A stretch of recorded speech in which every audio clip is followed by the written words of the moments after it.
जिन क्रांतिकारियों ने अंग्रेजों को लोहे के चने चबाने पर मजबूर कर दिया, जिन महापुरुषों ने देश को संविधान दिया और जो स्वतंत्रता सेनानी 140 करोड़ देशवासियों के दिलों पर राज करते हों, ऐसे क्रांतिकारियों के बीच लगी इस तस्वीर के जरिए आम आदमी पार्टी और उसके नेता आखिर संदेश क्या देना चाहते हैं, देखिए।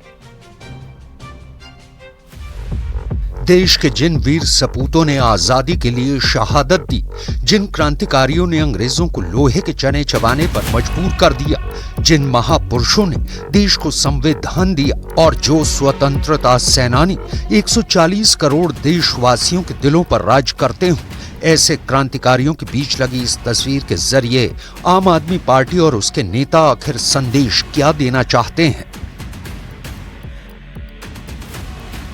दिल्ली के सीएम अरविंद केजरीवाल की पत्नी सुनीता केजरीवाल आज एक बार फिर जेल से केजरीवाल का संदेश लेकर आई थी। वो दिल्ली वालों के लिए केजरीवाल का दर्द बयां कर रही थी, लेकिन उनके पीछे जो तस्वीर लगी थी उसने बहुत बड़ा विवाद खड़ा कर दिया है।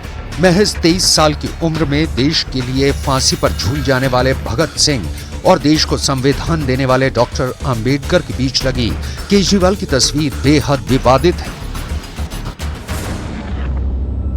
विरोधी सवाल पूछ रहे हैं कि महान क्रांतिकारी भगत सिंह और दलितों के मसीहा अंबेडकर के बीच में केजरीवाल की तस्वीर कैसे लग सकती है, और हुआ भी वही। तस्वीर लगी तो सवाल खड़े हो गए। बीजेपी ने आपकी सोच पर सवाल उठाए और करारा हमला बोला। एक पार्टी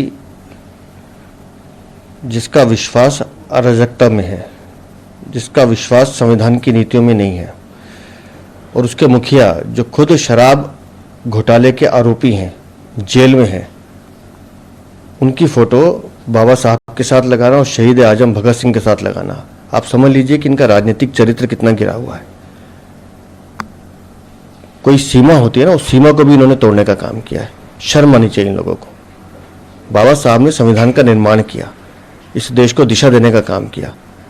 शहीद भगत सिंह ने देश के लिए कुर्बानी दी। आपने क्या किया अरविंद केजरीवाल? आपने दिल्ली को ठगने का काम किया, लूटने का काम किया, घोटाले पे घोटाले किए। ये देश के लिए लड़ने वाले लोग थे और ये परिवार के लिए धन इकट्ठा करते हुए शराब घोटाला करते हुए जेल गए लोग हैं। सुनीता जी, आपको ये पाप नहीं करना चाहिए था, आपने बहुत बड़ा पाप किया है। और मैं कहना चाहता हूं, जैसे अरविंद केजरीवाल जी को इस पाप की सजा मिली है, आपको ऐसा पाप दोहराना नहीं चाहिए। ये पाप का सजा भुगत रहे हैं अरविंद केजरीवाल, जिनको बच्चों का शराब लगा है, जिनकी झूठी कस्में खाते थे, उन माताओं का शराब लगा है, जिनको अरविंद केजरीवाल जी ने नशा परोसा, इसलिए वो जेल गए हैं। और ऐसे जेल में आदमी की आप फोटो बाबा साहब अम्बेडकर जी के साथ लगाएं, शहीद भगत सिंह जी के साथ लगाएं, ये उनका बहुत बड़ा अपमान है। ये अपमान आपको नहीं करना चाहिए था। लेकिन क्रांतिकारी भगत सिंह और अंबेडकर के बीच केजरीवाल की तस्वीर लगाने को लेकर भले जितना भी विवाद हो, लेकिन केजरीवाल की पार्टी कहती है इसमें गलत क्या है। ये सब नेता, आम आदमी पार्टी के नेता, आप सब लोगों के लिए प्रेरणा स्रोत हैं। उनसे हमें प्रेरणा लेनी है। कभी दिल कमजोर हो जाए, कभी मन में कमजोरी आए, अपने सामने इन सारे आम आदमी पार्टी के नेताओं को रख लेना, जो आज भगत सिंह के रास्ते पे चल के जेल की सलाखों के पीछे देश के लिए लड़ रहे हैं। मुझे ये कहने में बिल्कुल भी हिचकिचाहट नहीं है कि अरविंद केजरीवाल जी मॉडर्न डे महात्मा गांधी हैं। Arvind Kejriwal is modern day Mahatma Gandhi with unimpeachable integrity. Bharatiya Janata party जिस दिन अपने सभी मंत्रियों के कार्यालय में भगत सिंह और अंबेडकर जी की तस्वीर लगा लेंगे, उस दिन इस विषय में बात करें, तब तक ना बात करें। सौरभ भारद्वाज दिल्ली सरकार में मंत्री हैं और बीजेपी के मंत्रियों को भगत सिंह और अंबेडकर की तस्वीर लगाने की चुनौती दे रहे हैं। लेकिन सवाल है कि केजरीवाल शराब घोटाले के आरोपी हैं। कोर्ट में ईडी ने उन्हें घोटाले का किंगपिन बताया है और कोर्ट से भी अभी तक केजरीवाल को राहत नहीं मिली है। इसलिए सवाल है कि केजरीवाल की तस्वीर महान क्रांतिकारी के साथ क्यों? शहीद भगत सिंह, डॉक्टर अंबेडकर से केजरीवाल की तुलना सही? केजरीवाल की तस्वीर लगाना महान नेताओं का अपमान? इन सवालों के अलावा सुनीता केजरीवाल के बयान को लेकर भी सवाल उठ रहे हैं, जिसमें उन्होंने कहा कि केजरीवाल ने जेल से दिल्ली वालों की तकलीफें दूर करने के निर्देश दिए हैं। इस पर बीजेपी ने कहा कि इसका साफ मतलब है कि आम आदमी पार्टी अभी तक कोई काम नहीं कर रही थी। मैं जेल में हूं, इस वजह से मेरे किसी दिल्ली वासी को किसी तरह की तकलीफ नहीं होनी चाहिए। हर विधायक इलाके का रोज दौरा करे और लोगों से पूछे कि उन्हें कोई दिक्कत तो नहीं हो रही। जिसको जो समस्या हो उसे दूर करे। राहुल गांधी राजनीति से प्रेरित होकर हिजाब का इशू उठा रहे हैं। हिजाब पहनने पर किसी को रोक नहीं है, परंतु अगर कोई कानून है, कोई स्कूल की कोई प्रावधान है या किसी इंस्टीट्यूशन का या कोई कॉलेज का या और कहीं जहाँ आप नौकरी करते हैं वहां पर अगर प्रावधान है कि आप हिजाब नहीं पहने तो आपको लागू करना ही पड़ेगा। सवाल ये भी है कि केजरीवाल को हाई कोर्ट से राहत मिलेगी या नहीं। शराब नीति घोटाले केस में गिरफ्तार मुख्यमंत्री अरविंद केजरीवाल ने अपनी गिरफ्तारी को चुनौती दी थी और जमानत की अपील की थी, जिस पर कोर्ट ने कल अपना फैसला सुरक्षित रख लिया। हाई कोर्ट में केजरीवाल की तरफ से जमानत के लिए अभिषेक मनु सिंघवी ने दलील रखी, जबकि ईडी की तरफ से additional solicitor general SV Raju ने जमानत का विरोध किया। कल ईडी ने केजरीवाल की गिरफ्तारी, उसकी टाइमिंग और कुछ भी हाथ नहीं लगने जैसे सभी आरोपों का कोर्ट में जवाब दिया। ईडी की तरफ से एसवी राजू ने सबसे पहले गिरफ्तारी की टाइम पर उठने वाले सवाल का जवाब दिया और जानबूझकर चुनावों के वक्त गिरफ्तारी के आरोपों का जवाब दिया। राजू ने कहा कि कोई व्यक्ति अगर चुनाव के 2 दिन पहले हत्या कर दे तो वो चुनाव की वजह से खुद को गिरफ्तार नहीं करने के लिए कह सकता है क्या? अगर कोई आतंकवादी जो नेता हो जिसने सेना की गाड़ी को उड़ा दिया हो तो वो ये कह सकता है कि मैं चुनाव लड़ रहा हूँ इसलिए मुझे छू नहीं सकते। राजू ने कहा कि अपराध करने पर आम आदमी जेल जाता है, ऐसे में सीएम है इसलिए गिरफ्तार नहीं हो सकता। ये कैसी दलील है?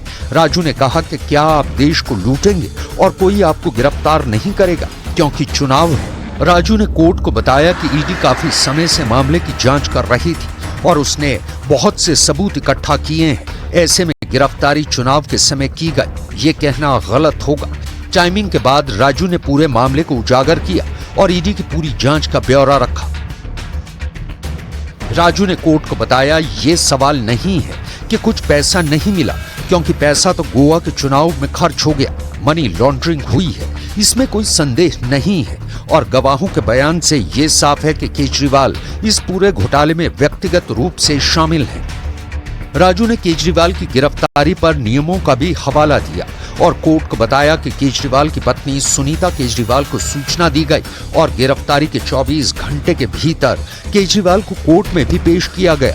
जमानत के विरोध में राजू ने कोर्ट में इस बात का भी जिक्र किया कि इस मामले में कई आरोपियों की जमानत अर्जियां ट्रायल कोर्ट, हाई कोर्ट और सुप्रीम कोर्ट से खारिज हो चुकी हैं, जिसका साफ मतलब है कि प्रथम दृष्टया मामला बनता है।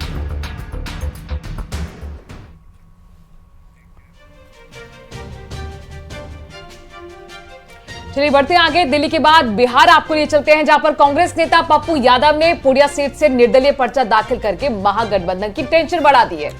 तो पप्पू यादव पूर्णिया सीट पर नामांकन करने के लिए अपने समर्थकों के साथ मोटरसाइकिल पर नामांकन केंद्र पहुंचे थे और हाल ही में पप्पू यादव ने अपनी पार्टी का विलय कांग्रेस में किया था, लेकिन सीट बंटवारे से पहले ही लालू यादव ने बीमा भारती को यहां से टिकट दे दिया और बीमा भारती ने पूर्णिया से नामांकन भी भर दिया।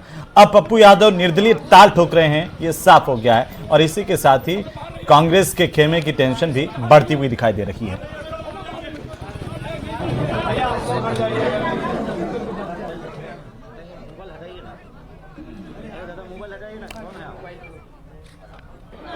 पूर्णिया से पप्पू यादव ने निर्दलीय पर्चा भर के कांग्रेस की टेंशन बढ़ा दी है। हमेशा से पूर्णिया की जनता पप्पू यादव को जात पात से ऊपर और पहली बार पूरे देश के दिलों में पप्पू यादव बेटे की तरह बैठाया है। सबकी एक ही आवाज है, पूर्णिया और पप्पू, पप्पू और पूर्णिया। और आज पहली बार ना कोई दल है, ना कोई जात है, ना कोई धर्म है, ना कोई मजहब है, सिर्फ एक बेटा है, एक इंसानियत है। मैं इतना ही जानता हूं, इसके अलावा कुछ नहीं जानता हूं। मेरा कोई कसूर नहीं था, मेरी कोई गुनाह नहीं थी।